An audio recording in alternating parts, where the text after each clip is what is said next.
Hello students, कैसे हैं आप सभी। मैं दिग्विजय फिर से स्वागत करता हूं आपका स्कोर हाई क्लासेस के यूट्यूब चैनल पर। आज हम क्लास 10th में चैप्टर 4 क्वाड्रेटिक इक्वेशन से बहुत ही इंपॉर्टेंट टॉपिक लेकर के आ गए हैं, जिसका नाम है नेचर ऑफ रूट्स। हम सभी जानते हैं कि क्वाड्रेटिक पोलिनोमियल के अंदर हमने ये पढ़ा था कि जो डिग्री होगी क्वाड्रेटिक पोलिनोमियल की कितनी होगी बच्चों, 2। क्लियर। तो क्वाड्रेटिक इक्वेशन की भी डिग्री कितनी होनी चाहिए, 2 ही होनी चाहिए। और हम ये जानते हैं कि जितनी डिग्री होती है उतने ही उसके क्या होते हैं, सॉल्यूशंस होते हैं, या फिर उतने ही उसके क्या होते हैं, जीरोज। या मैं इस चैप्टर में क्वाड्रेटिक इक्वेशन चैप्टर में मैं ये कह सकता हूं कि जीरोस को यहां पे बोला जाएगा roots of the quadratic equation. इसका मतलब रूट का मतलब कुछ खास नहीं है, रूट का मतलब जीरोस ही है। और जीरोस का बेसिक मीनिंग आप लोगों को पता है कि वेरिएबल की ऐसी वैल्यू जो उस पोलिनोमियल को या फिर उस इक्वेशन को क्या बना दे, जीरो बना दे, या मैं कहूं क्या कर दे, सेटिस्फाई कर दे। तो नेचर उसका पता करना बहुत ज्यादा जरूरी है। क्लियर है। तो आओ बच्चों यहां से सीखते हैं कि हमें नेचर ऑफ रूट्स को कैसे डील करना है और उसको कैसे समझना है। आ जाइए, लिखा हुआ है we know that any quadratic equation has 2 roots. हाँ, हम जानते हैं कि किसी भी क्वाड्रेटिक इक्वेशन के पास में कितने रूट्स होते हैं, 2 रूट्स होते हैं। विच satisfy the given quadratic equation. हाँ, वो उस गिवन क्वाड्रेटिक इक्वेशन को क्या करते हैं, फुल्ली सेटिस्फाई करते हैं। The nature of roots totally depends upon the value of discriminant. अब यहां से हम टॉपिक क्या पढ़ रहे हैं, नेचर ऑफ रूट्स। तो सबसे पहले यही देखेंगे कि जो नेचर है वो किस बात पे डिपेंड करता है। वो डिपेंड करता है डिस्क्रिमिनेंट की वैल्यू पे। किस पे डिपेंड करता है बच्चों, डिस्क्रिमिनेंट की वैल्यू पे। तो डिस्क्रिमिनेंट एक्चुअल में होता क्या है, डिस्क्रिमिनेंट होता है बी स्क्वायर माइनस 4ac। अब आप कहोगे सर ये बी सी ए ये सब क्या है। देखो, आप लोगों ने जनरल फॉर्म जरूर पढ़ी होगी, आप लोगों ने जनरल फॉर्म जरूर पढ़ी होगी। क्या थी, A X square plus B X plus C equal to 0। पढ़ी है कि नहीं पढ़ी, बोलो। पढ़ी है। तो आप ए बी सी की वैल्यू किसी भी क्वेश्चन में से पता कर सकते हैं, और ए बी सी की वैल्यू को यहां पुट कर करके डी तो कैलकुलेट आसानी से कर पाएंगे। क्लियर। तो डी अगर कैलकुलेट करेंगे तो आप लोगों को डी 3 टाइप का मिलेगा। डी आपको 3 टाइप का मिलेगा। या तो आपको डी मिल जाएगा लेस देन 0, या डी मिल सकता है आपको इक्वल टू 0, या फिर डी मिल सकता है आपको ग्रेटर देन 0। यहां तक क्लियर हुआ। लेस देन 0, इक्वल टू 0 और ग्रेटर देन 0। जब डी लेस देन 0 होगा, जब डी लेस देन 0 होगा तो रूट्स क्या होंगे, इमेजिनरी होंगे। ये मैं बिल्कुल क्लियर फॉर्म में समझाऊंगा, आपको अच्छे समझाऊंगा। लेकिन फिलहाल आपको इतना याद रखना है कि डी अगर लेस देन 0 जा चुका है, डी नेगेटिव जा चुका है, तो यहां से रूट्स क्या होंगे, आपके इमेजिनरी रूट्स होंगे। आप इमेजिन ही कर सकते हैं, उनको कैलकुलेट नहीं कर सकते। आपके कोर्स में कहीं ये दिया गया नहीं है कि इमेजिनरी रूट्स को आपको कैसे कैसे कैलकुलेट करना है। क्लियर। ये सब 11th की बातें हैं, वहां करेंगे। ठीक है। केस 2 में क्या है कि डी 0 हो जाएगा। अब डी 0 हो जाएगा तो बड़ा ही इंटरेस्टिंग काम हो जाएगा। डी 0 हो जाने से, डी 0 हो जाने से जो रूट्स होंगे वो रियल तो होंगे ही होंगे, साथ में इक्वल भी होंगे। अच्छा, अगर आप इमेजिनरी रूट्स का ग्राफ देखते हैं, क्योंकि आप लोगों को पता है कि जो ग्राफ है, आप लोगों को ये पता है बच्चों कि जो ग्राफ है क्वाड्रेटिक इक्वेशन का, जो ग्राफ है वो होता है पैराबोला। ठीक है। और तो आपने कुछ पढ़ा नहीं है, यही पढ़ा है कि जो क्वाड्रेटिक इक्वेशन का जो ग्राफ है वो पैराबोला फॉर्म में आता है, या शेप उसकी पैराबोला होती है अगर अपन उसको कार्टेशियन प्लेन पे प्लॉट करते हैं। तो यहां पे आपको ये देखना है कि जब रूट्स उसके इमेजिनरी होंगे, डी लेस देन 0 होगा, तो ये जो पैराबोला है ये एक्स एक्सिस को कट नहीं करेगा। क्लियर। एक्स एक्सिस को ये कहीं पे भी कट नहीं करेगा।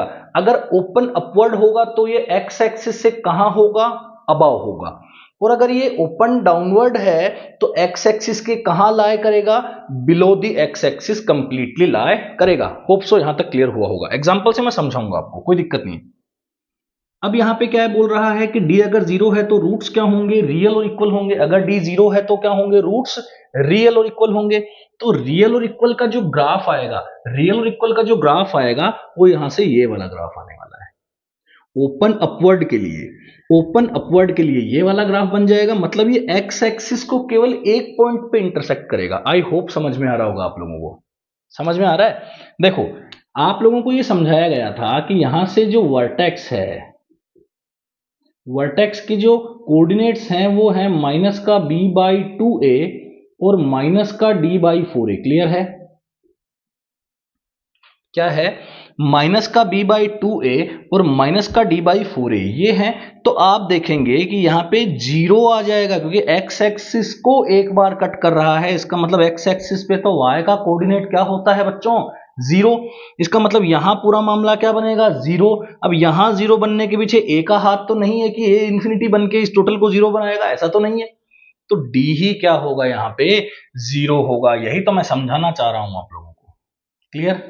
अगर d ग्रेटर देन जीरो होगा तो रूट्स क्या होंगे, रियल होंगे और डिस्टिंक्ट होंगे। अब आओ बच्चों एग्जांपल से समझते हैं। और आप लोग समझ गए होंगे कि जब रियल और डिस्टिंक्ट होंगे तो रियली यहाँ पे ये जो पैराबोला है वो एक्स एक्सिस को, जो पैराबोला है वो आपके एक्स एक्सिस को कहां पे कट करेगा, दो प्लेस पे कट करेगा। एक्स एक्सिस को कहां पे कट करेगा बच्चों, दो प्लेस पे। यहां एक्स एक्सिस को कहां कट करेगा, ये केवल वन प्लेस पे। कहां कट करेगा एक्स एक्सिस को, केवल वन प्लेस पे। और यहां एक्स एक्सिस को ये कभी भी कट करने वाला नहीं है। आओ बच्चों एग्जाम्पल से समझते हैं। इसको इरेज कर देते हैं यहां से। तीनों का हम एक एक एग्जाम्पल समझ लेते हैं, ठीक है।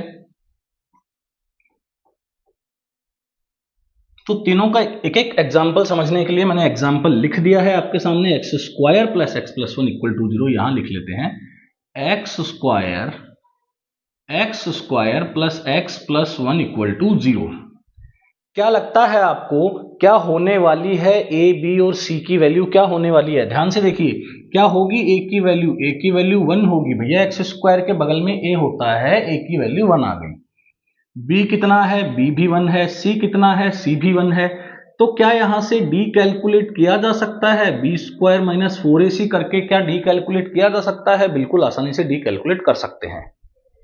तो d की वैल्यू होगी, b कितना है, 1 का square minus 4 into one, 1 square minus 4 that is -3। तो d क्या आ रहा है, less than zero.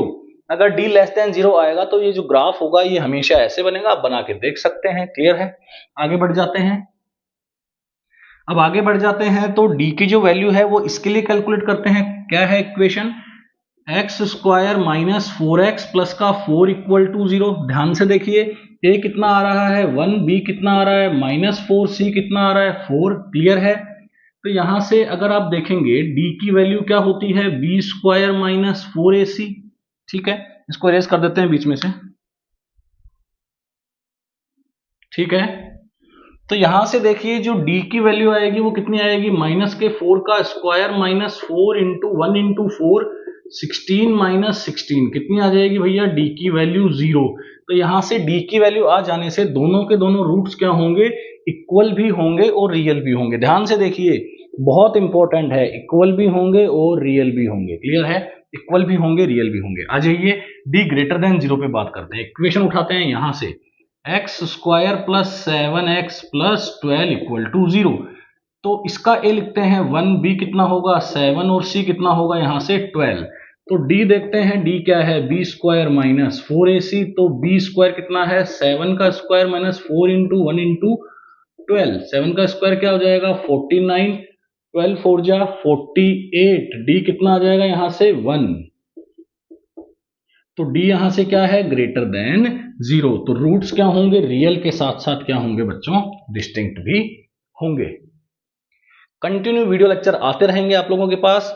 Topic wise लीजिए, वन शॉट लीजिए, बहुत शॉर्ट लीजिए, बहुत लॉन्ग लीजिए, सब टाइप के आपको मैं वीडियोस देने वाला हूं।